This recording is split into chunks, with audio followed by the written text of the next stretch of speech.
à partir du verset 37. La Bible nous dit, avec le premier verset, Romains 8, verset 11. Et si l'esprit de celui qui a ressuscité Jésus d'entre les morts habite en nous, celui qui a ressuscité Christ d'entre les morts rendra aussi la vie à vos corps mortels par son esprit. Et où l'esprit habite, qui habite en vous, qui habite en moi, qui habite en toi. Alléluia. Nous allons aller maintenant dans le livre de Matthieu 26 à partir du verset 11. Matthieu 26 à partir du verset... Non, à partir du verset 37. Matthieu 26 à partir du verset 37. La Bible dit, parlant de Jésus, il prit avec lui Pierre et les deux fils de Zébédée et il commença à éprouver de la tristesse et de l'angoisse. Il leur dit, mon âme est triste jusqu'à la mort. Restez ici et veillez avec moi. Verset 39. Puis, ayant fait quelques pas en avant, il se jeta sur sa face et pria ainsi. Mon Père, s'il est possible que cette coupe s'éloigne de moi. Toutefois, non pas ce que je veux, mais ce que tu veux. Nous allons sauter pour aller au verset 44. Pardon, verset 43. La Bible dit, verset 42. Il s'éloigna une seconde fois et pria ainsi. Mon Père, s'il n'est possible que cette coupe s'éloigne sans que je la boive, que ta volonté soit faite. Verset 43. Il revint, c'est-à-dire revenant vers les disciples, et les trouva encore endormis, car leurs yeux étaient appesantis. Dis avec moi la lourdeur. Verset 44, il les quitta et s'éloignant, il pria pour la troisième fois, répétant les mêmes paroles.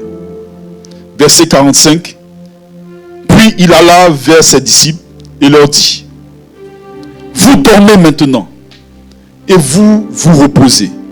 Voici, l'heure est proche et le Fils de l'homme est livré aux mains des pécheurs. On va sauter et on va aller au verset 51.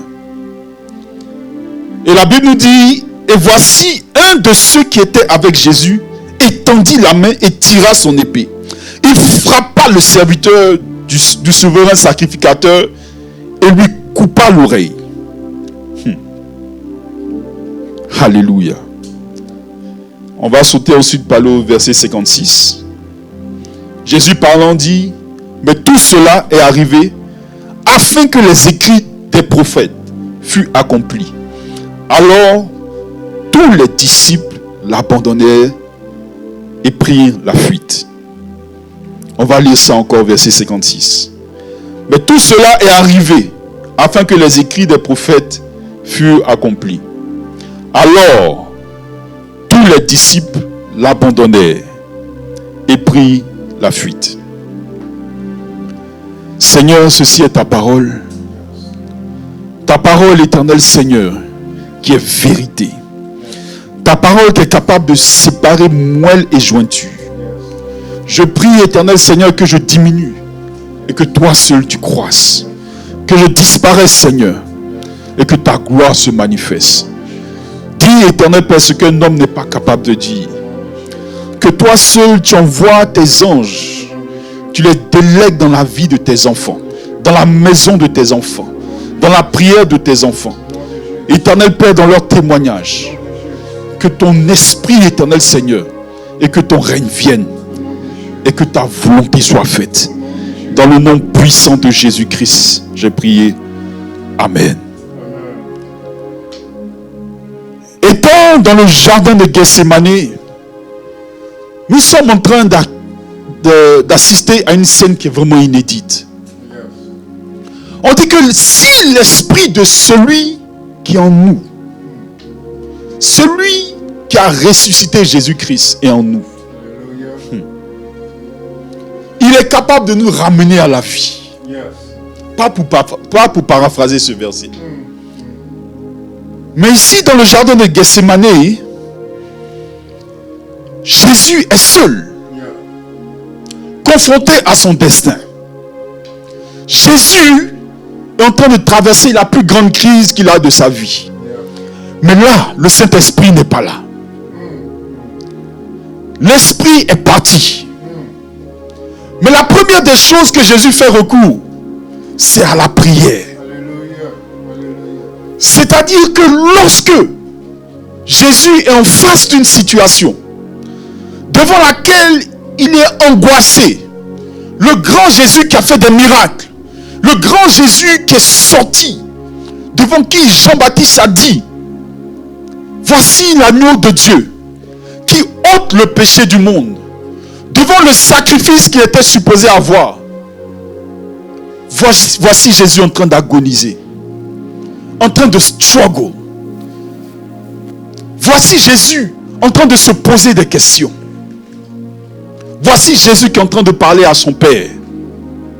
Et même qui doute de la mission à laquelle il a été appelé. Il a été sélectionné et envoyé sur la terre.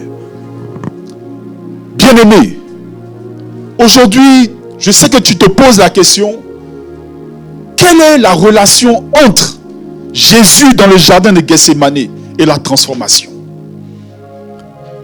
Mes amis, pendant l'étude biblique, on a vu, on a compris que l'homme de Dieu et les hommes de Dieu nous ont dit que la prière ne se limite pas seulement à recevoir des choses de Dieu.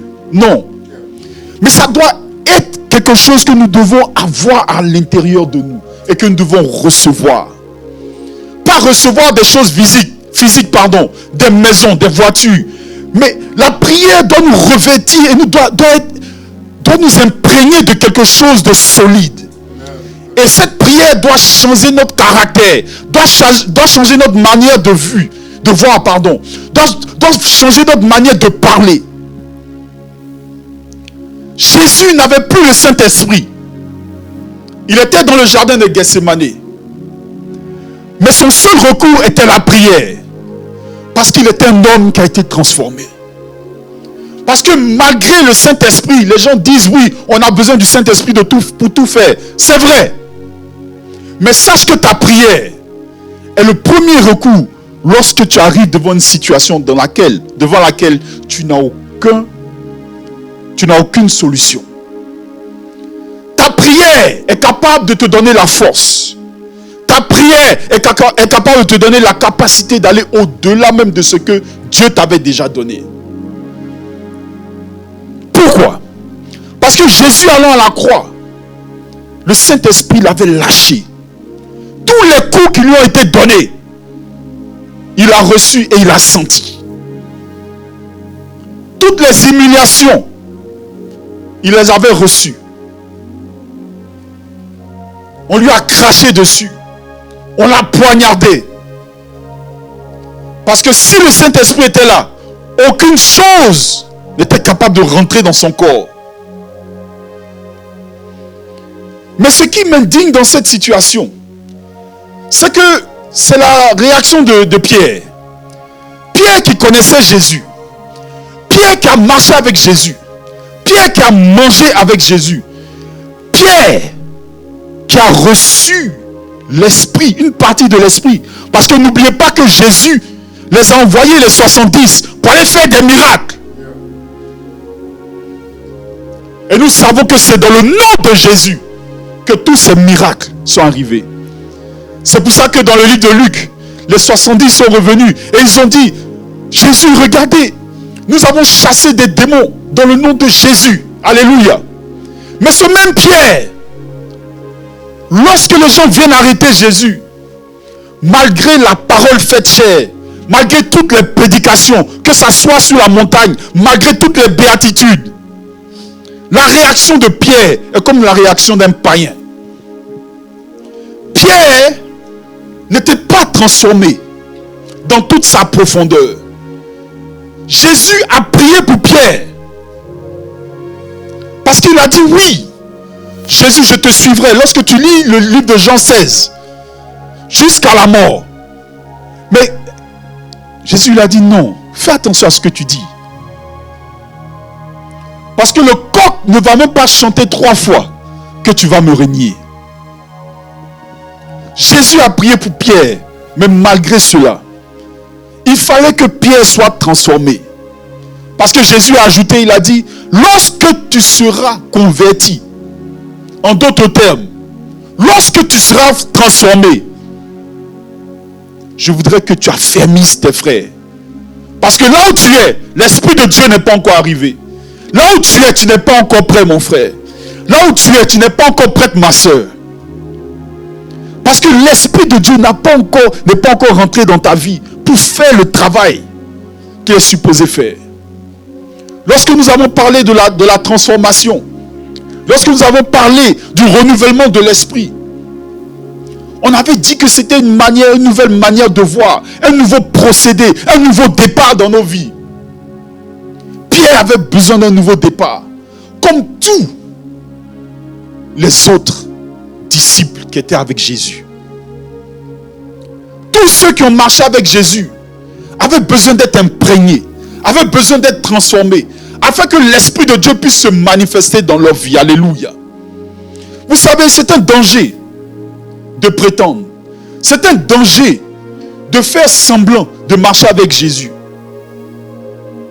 Parce que sachez que tous ceux qui sont avérés de marcher avec Jésus et qui ont fait semblant de le manifester,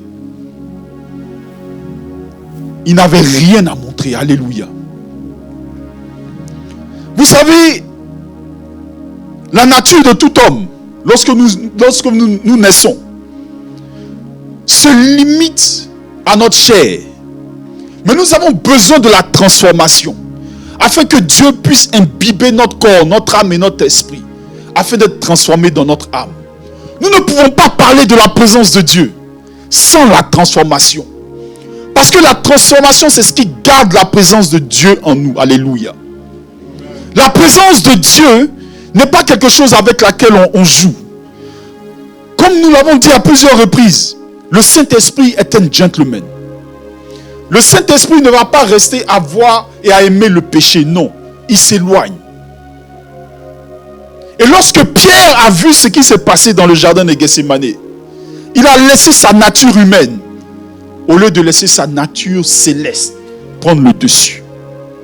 C'est à l'image de beaucoup de chrétiens qui marchent avec Jésus pendant 3 ans, qui entendent les prédications. Mais lorsque vous voyez à l'intérieur de leur vie, nous comprenons qu'il n'y a aucun changement. La dernière fois, pour ceux qui prenaient note, ou bien pour ceux qui étaient là, nous avons touché la transformation de Jean-Baptiste. Comment la transformation n'était pas juste un changement de caractère. Parce que Jean-Baptiste était encore là. Jean-Baptiste qui avait connu Jésus. Jean-Baptiste pour lequel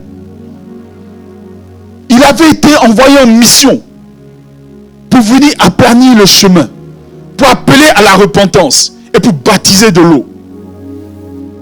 Jean-Baptiste était celui-là qui était supposé préparer le chemin. Mais maintenant que le chemin, la vérité et la vie est venue, Jean-Baptiste n'a pas marché avec lui. Et c'est là où on va commencer, on va introduire notre prédication aujourd'hui. Vous savez, lorsqu'on parle de transformation, parce que j'ai dit la transformation de notre caractère est quelque chose de primaire, je ne vais même pas le toucher. Mais il faudrait comprendre à quel niveau et dans quelle direction Dieu envoie nos vies.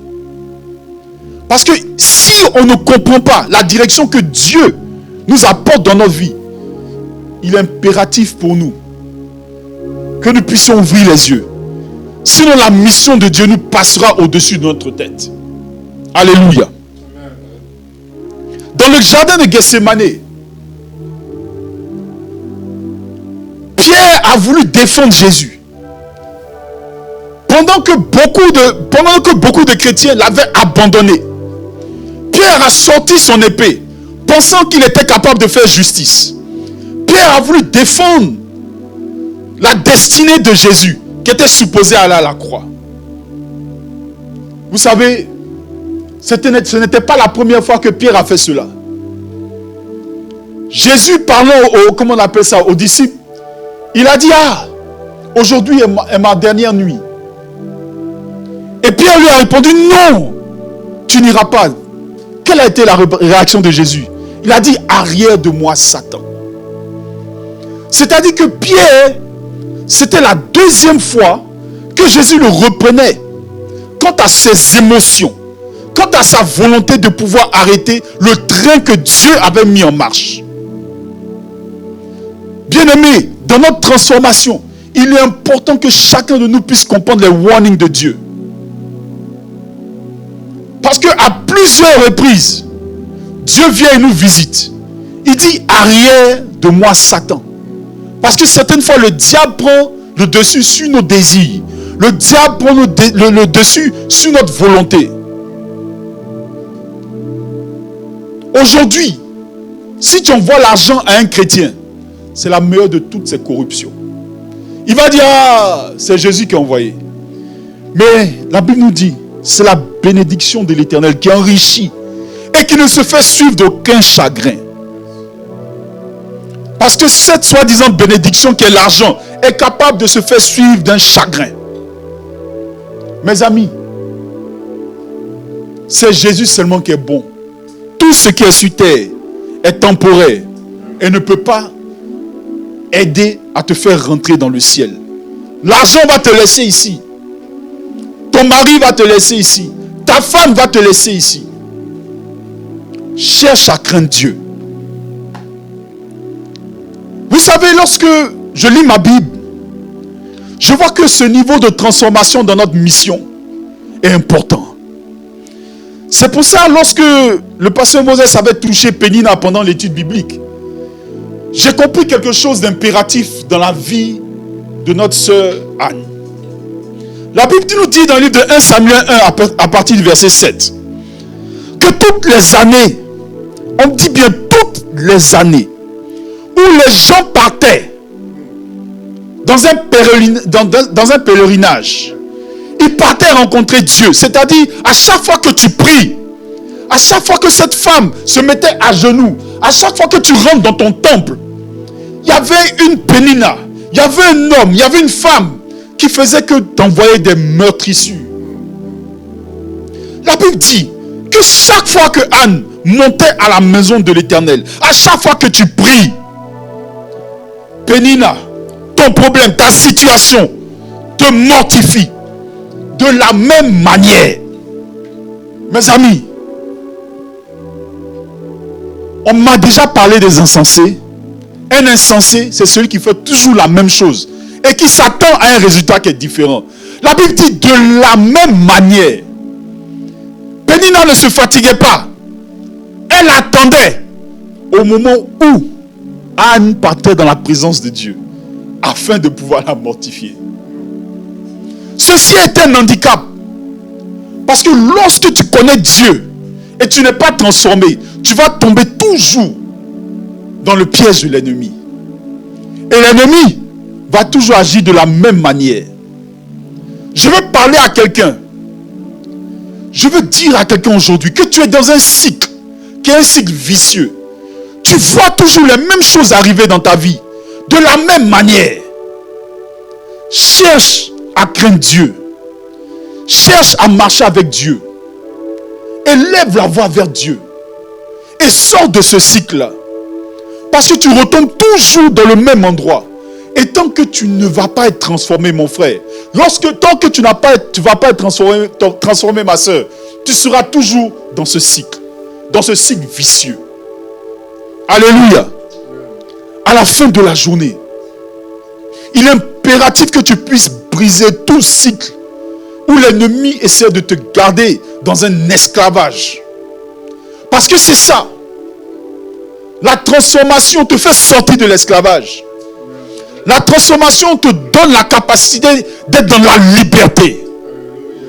La transformation te fait sortir des cycles véreux que l'ennemi a mis, des systèmes, des forteresses que l'ennemi a mis autour de nos vies. Tant que tu n'es pas transformé, mon ami, tant que tu ne reçois pas le revêtement dans ta prière, il te sera impossible pour toi de pouvoir sortir de ce cycle. Mais continuons avec Anne. Elle était un obstacle. Elle était un obstacle. Pénina.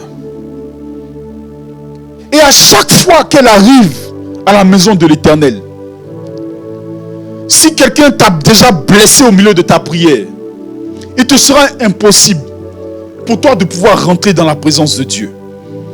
Mais la Bible nous dit que cette fois-ci, dans le livre de 1 Samuel 1, à partir du verset 13, que Élie a vu cette femme prier parce qu'elle était déterminée. Et l'un des détails, c'est que Pénina, Anne, à chaque fois qu'elle partait prier,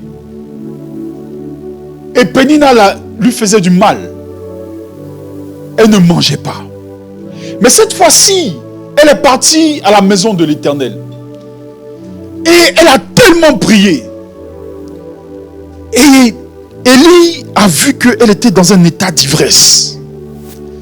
Lorsque l'Esprit de Dieu vient sur toi, les gens penseront que tu es fou. Cet état d'ivresse que la Bible parle, au verset 13, on dit Anne parlait dans son cœur et ne faisait que remuer les lèvres. Mais on n'entendait point sa voix. Élie pensa qu'elle était ivre. Parce que lorsque tu es sous le Saint-Esprit, tu n'es plus sous ton contrôle. Tu fais sortir des paroles qui sont étrangères à toi, des paroles mystérieuses.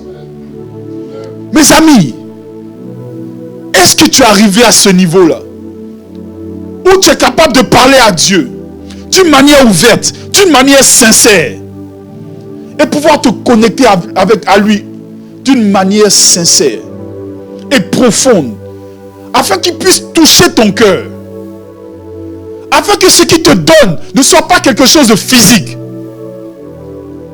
Dites-moi aujourd'hui, si ta prière a été quelque chose de physique, ou bien recevoir quelque chose de spirituel. Mes amis, aujourd'hui, nous sommes à un carrefour. Les temps sont mauvais. Que ça soit le corona, que ça soit, je ne sais pas moi, les systèmes bancaires, que ça soit, je ne sais pas moi, l'école de nos enfants. Nous sommes à un carrefour dans lequel tu ne peux pas laisser l'ennemi prendre le dessus. Tu ne peux pas continuer avec la même attitude, avec la même manière de penser, avec la même manière de marcher. Parce que là où les gens avaient échoué, que ça soit même dans ta famille, que ça soit dans le ministère, que ça soit dans ton boulot, c'est là où tu vas échouer aussi. Si tu continues à marcher de la même manière. Mes amis, Dieu donne toujours des exemples au devant de nous. C'est à nous de choisir. Si on doit rentrer dans ce cycle, de la même manière que Anne était dans ce même cycle. Mais est-ce qu'elle a décidé que Pénina ne pouvait pas avoir autorité sur son cœur, ne pouvait plus avoir autorité sur sa joie, ne pouvait plus avoir autorité sur sa prière? Elle a pris la décision de prier, de parler à Dieu, d'ouvrir son cœur, d'ouvrir son âme et de laisser l'esprit prendre le devant. Vous savez ce que Pénina faisait? C'était à l'image du peuple d'Israël. Parce que ce que Pénina voulait inculquer dans le cœur de Anne, c'était le fait que Dieu l'avait rendue stérile. En d'autres termes, c'était qu'elle maudisse Dieu. Mes amis, je ne sais pas à propos de vous. Je ne sais pas la situation que tu traverses. Tu peux voir tout le monde autour de toi en train d'être béni. Tu peux voir tout le monde autour de toi en train d'être marié. Tu peux voir tout le monde autour de toi en train d'avancer. Mais la Bible dit, dans le livre d'Ecclésiaste 3, qu'il fait toutes choses bonnes en leur temps. C'est-à-dire, il fait d'abord la chose bonne. Et puis maintenant, le temps parfait ces choses. Mon ami, Dieu a déjà choisi ton mari. Dieu a déjà choisi ta femme. lorsque tu pries, Dieu ne va pas faire naître ta femme ici ou bien ton mari. Sinon ça sera de la pédophilie. Mais Dieu a déjà préparé un homme pour toi. Dieu a déjà trouvé une solution pour toi. C'est pour ça que dans le temps, cette chose-là doit être parfaite. Alléluia. Tu as juste besoin d'ouvrir la bouche et de le prier d'une manière sincère. De l'adorer d'une manière sincère. D'élever la voix vers lui.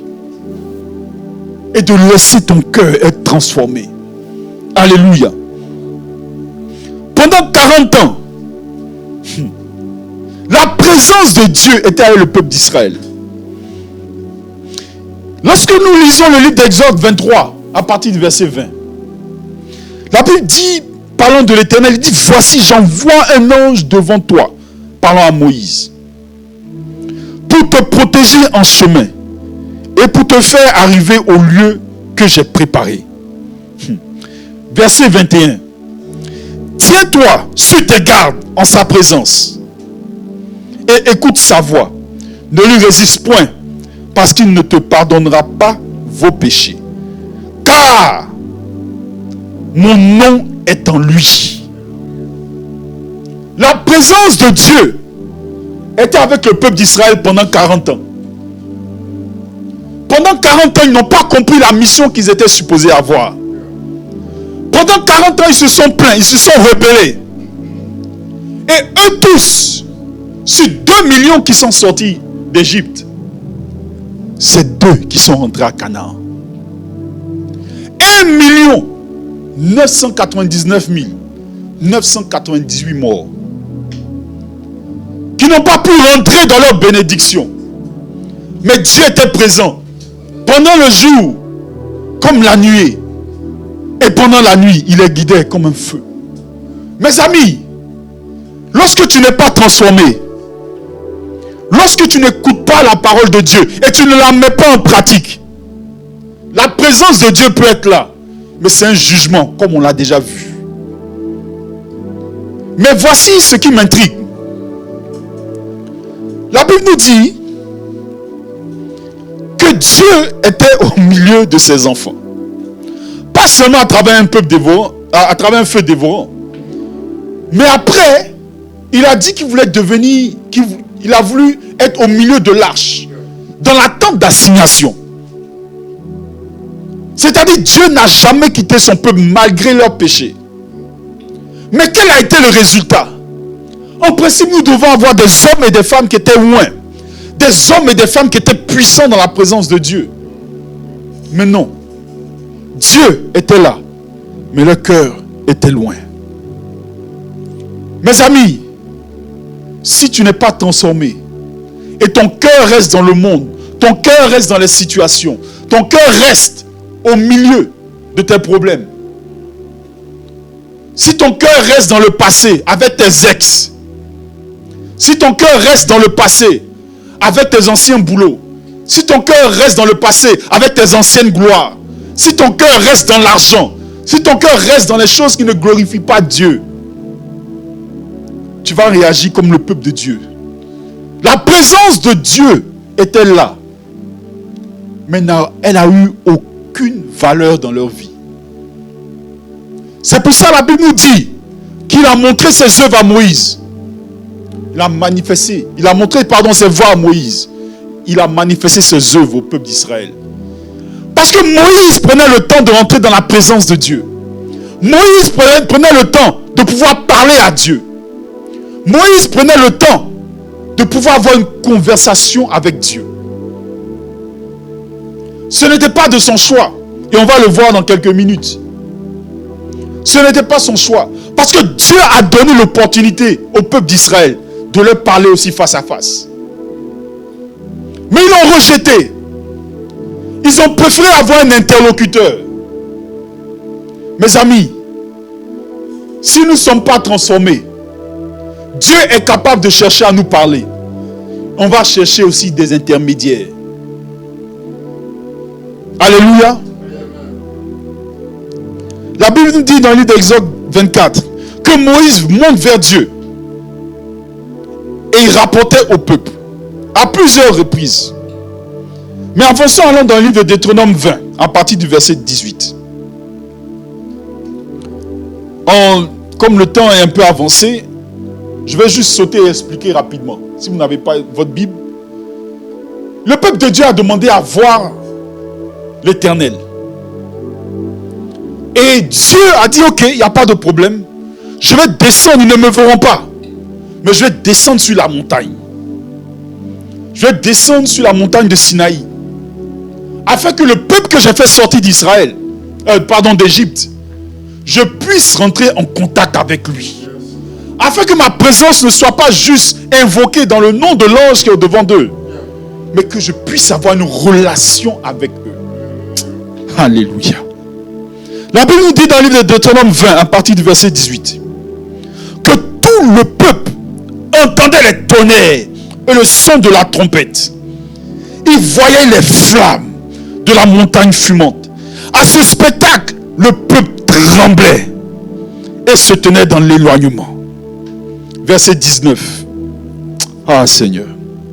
Ils dirent à Moïse, parle-nous toi-même, parlons de Moïse, et nous écouterons. Mais que Dieu ne nous parle point, oh Lord, de peur que nous mourrons. Verset 20.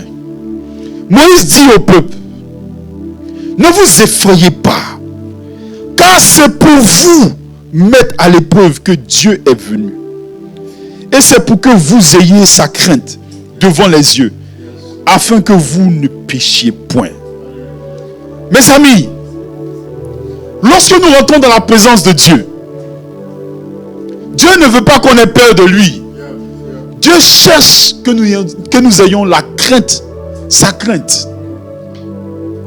Quel que soit, j'ai l'habitude de dire, quel que soit le fait que la laideur de ton péché, Jésus est toujours là pour toi. Parce que lorsqu'il sait que tu cherches à être transformé, il comprend que c'est un processus qui est supposé arriver dans ta vie. Il comprend que c'est quelque chose dans lequel tu t'engages et dans lequel tu n'abandonnes pas. Abandonner ne veut pas dire tomber, ne veut pas dire que tu ne tombes pas. Mais lorsque tu tombes, il faut savoir te relever. C'est parce qu'il y a la crainte de Dieu dans l'église que Dieu vient ici, que Dieu vient dans notre présence. Mais Dieu ne cherche pas à ce qu'on ait peur. Il cherche à ce qu'on ait une relation. Ne faisons pas comme le peuple d'Israël. Ils avaient tellement peur parce que leur cœur était fermé à l'Éternel. Leur cœur n'avait plus une relation. Lorsque tu cherches à être transformé, mon ami, lorsque tu cherches à être transformé, bien-aimé, tu dois rentrer dans une relation avec ton Père. Pas une relation basée sur la peur. Pas les pasteurs qui vont toujours venir te dire, si tu ne fais pas ceci, Dieu va te châtier. Si tu ne fais pas cela, Dieu va te faire cela. Non. Dieu n'est pas un Dieu de peur. Nous, c'est un Dieu d'amour, un Dieu de crainte. Aujourd'hui, on a choisi d'avoir peur de Dieu, mais on n'a pas la crainte de Dieu. Parce que les choses dans lesquelles on s'engage, si on avait la crainte de Dieu, on ne serait pas dedans. On a peur de lui, mais on n'a plus sa crainte. Parce qu'on n'est pas transformé. On se trouve dans des situations les plus indignantes, mais on s'en fout. Parce qu'on n'a plus la crainte de Dieu. On peut rentrer dans l'église et faire ce qu'on veut, parce qu'on n'a plus la crainte de Dieu. On peut faire des programmes bizarres, parce qu'on n'a plus la crainte de Dieu. On peut faire des programmes aussi pour se faire de l'argent, après tout. C'est un business. Parce qu'on n'a pas la crainte de Dieu. Mes amis, je vous dirai toujours la vérité. La crainte de Dieu a quitté l'église.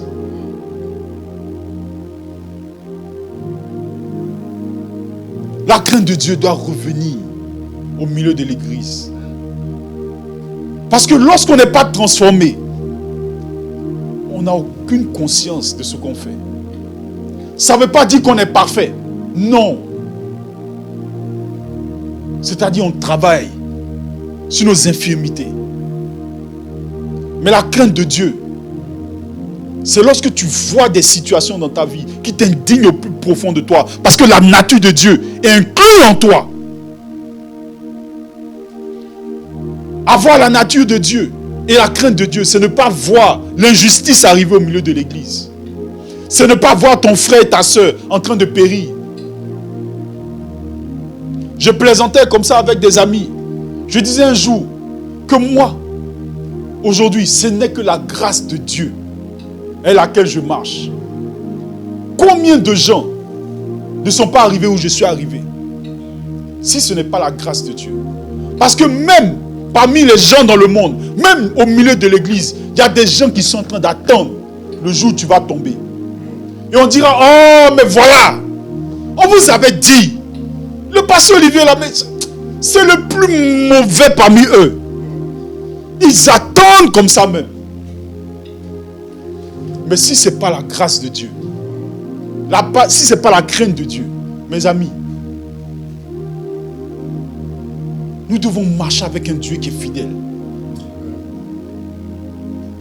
C'est parce qu'on pense qu'il n'est pas fidèle. C'est pour ça qu'on essaie de s'aider nous-mêmes. Alléluia. Dieu nous donne une mission qui est initiale dans nos vies.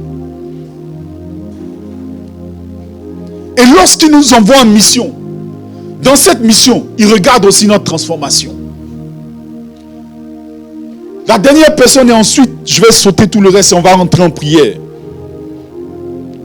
C'est le cas de Jonas. Jonas, dans le livre de Jonas 1 à partir du verset 3, on lui dit d'aller à Ninive.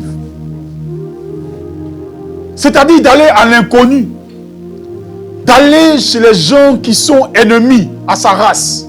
Ceux-là qui sont des païens. Dieu nous appelle à aller à Ninive. Dieu nous appelle à ne pas juste continuer à aller dans les programmes pour voir les chrétiens réchauffés. Non. Dieu nous appelle à voir, à toucher tous ceux-là qui ne connaissaient pas.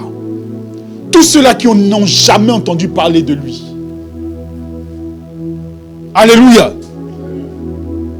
On dit à Jonas, va à Tarsis. Va plutôt à Ninive. Jonas, qu'est-ce qu'il fait au verset 3? On dit, il se leva pour s'enfuir à Tarsis. Loin de la face de l'Éternel.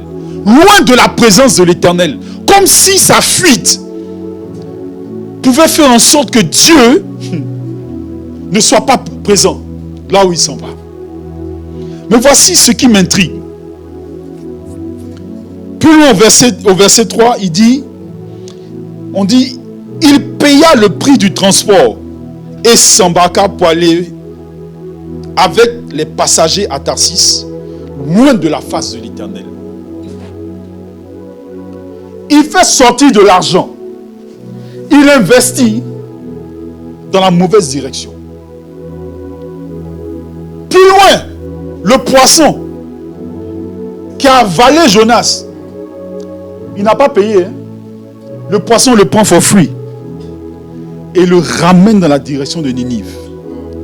Mais il ne sait pas que le poisson est en train de le ramener dans la direction du Seigneur. Mais il a besoin de faire une repentance. Il a besoin d'ouvrir la bouche et de parler à Dieu. Il a besoin de dire que son chemin qu'il avait pris. Et Dieu va payer son transport pour le ramener sur le droit chemin. Pendant que lui-même, il a fait sortir son propre argent pour pouvoir aller dans la mauvaise direction. Mais Dieu le renvoie dans la bonne direction. Sans argent. À cause de sa repentance. Mes amis, le temps est venu où nous commençons quelque chose de nouveau. Comme le pasteur Moses le disait. Nous sommes au 8e mois de l'année. Un nouveau départ dans nos vies. Une nouvelle direction. Le temps est venu où nous devons aller dans la direction que Dieu nous a donnée. Mais nous ne pouvons pas aller dans cette direction avec nos cœurs rebelles comme Jonas. Nous ne pouvons pas aller dans cette direction avec notre mission initiale. Lorsque vous observez la majorité des hommes de Dieu, quand vous lisez votre Bible, lorsque Dieu les envoie en mission, lorsqu'ils accomplissent cette mission, après ils deviennent perdus. Je vous donne un exemple, si vous ne me suivez pas. David était supposé conquérir. David a conquis tous les territoires. Et c'est un moment de paix. C'est là qu'il allait pécher avec Bathsheba. Moïse, si vous lisez bien votre Bible, Dieu lui a jamais promis de rentrer dans Canaan. Il a dit, fais sortir mon peuple, envoie-le à Canaan. Et devant Canaan, c'est là qu'il a péché, il n'est pas rentré. C'est-à-dire que lorsque ta mission, tu as fini de l'accomplir, il est important de rester dans ce même esprit de transformation. De ne pas rester dans l'esprit de Jean-Baptiste, mais de devenir un Paul. Un Paul qui a fait ce changement, qui a fait cette transformation totale, qui marchait dans une direction, qui persécutait les chrétiens. Mais lorsque le Seigneur s'est révélé à lui, il était aveugle pendant un moment, mais lorsque ses yeux se sont ouverts, il a pris un nouveau départ. Il a pris une nouvelle direction, avec un corps nouveau, avec un cœur nouveau, avec le renouvellement de son esprit. Mes amis, lorsque David a compris cela, même après être détourné par l'ennemi, même lorsque Salomon a fini de construire le temple, qu'est-ce qu'il a fait? C'est là qu'il est rentré dans la distraction. Pourquoi? Parce que on avait déjà prophétisé dans la vie de Salomon qu'il était supposé construire le temple.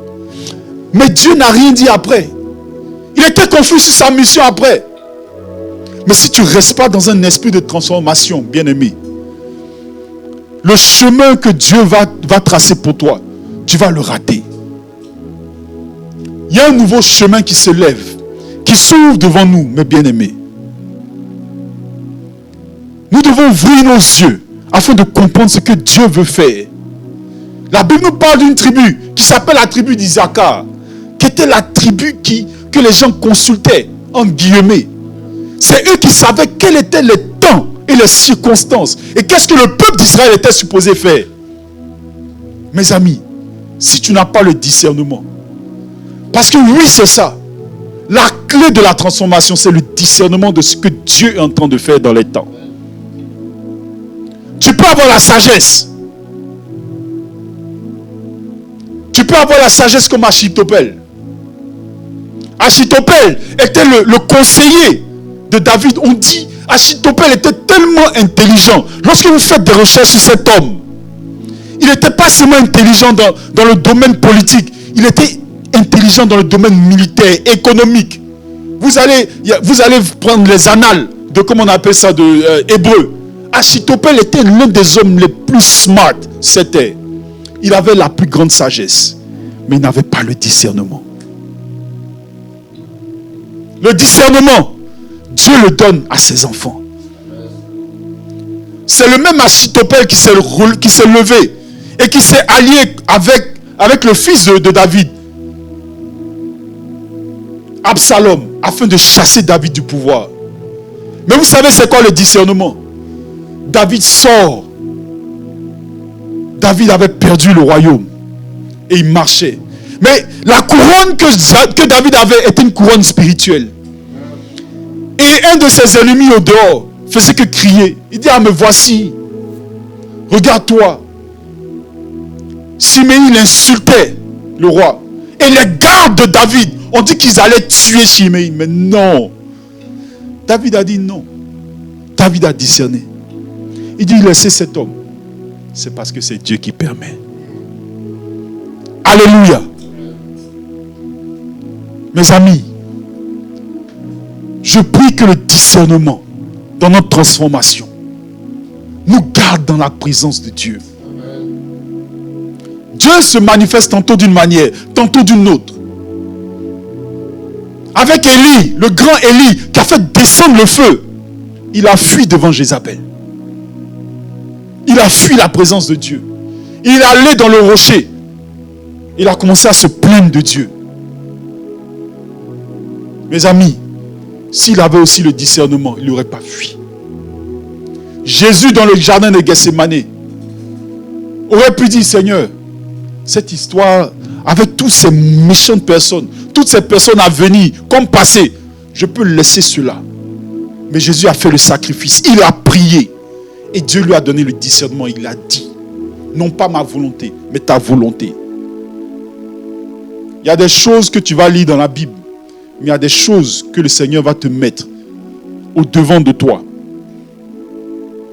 Et que toi seul, dans ta prière, pas un homme de Dieu, pas un prophète, ne pourra te le dire. C'est pour ça, et c'est par là que je vais terminer. David se lève un matin et il dit, je veux construire une maison à l'Éternel. Ce n'était pas un temps de guerre. Je dis, cet homme est mystérieux. Ce n'était pas un temps où il n'avait plus rien, il n'avait plus d'argent. Non, il était dans sa plénitude.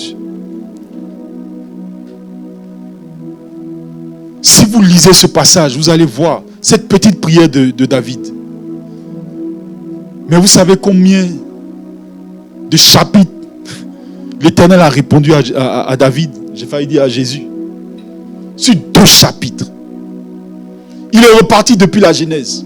Il a expliqué, moi qui vous ai fait sortir d'Israël, est-ce que j'ai déjà demandé d'habiter dans un coin?